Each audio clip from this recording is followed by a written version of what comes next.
Katotohanan sa totoong sakit ni Kris Aquino at tuluyang pagpayat nito. I had my series of blood tests. This is our truth.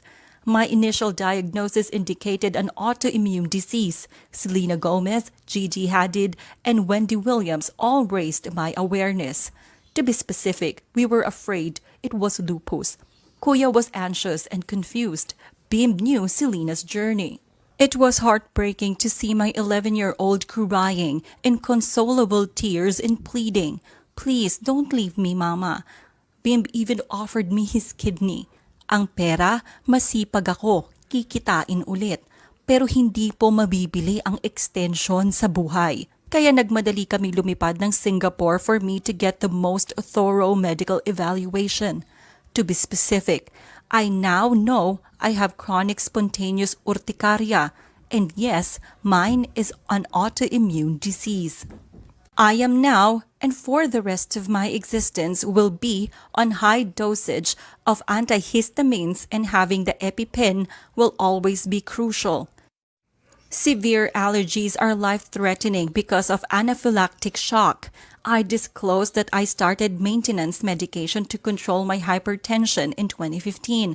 I also have ongoing treatment for severe migraines. You know my life's journey.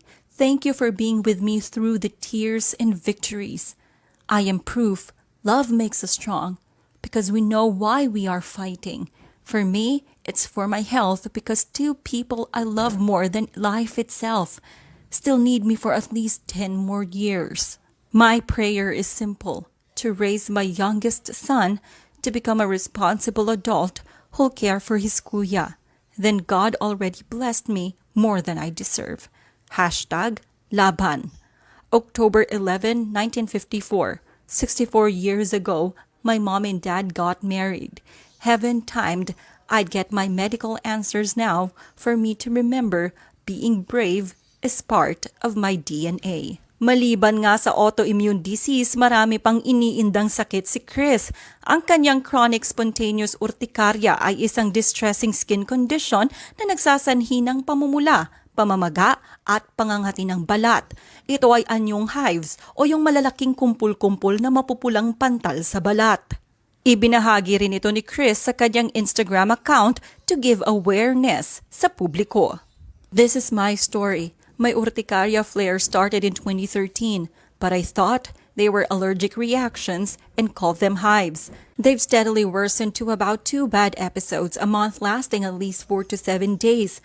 I have no food allergies except crab and lobster based on my SG full allergy test. What happens when you suffer from an autoimmune disease?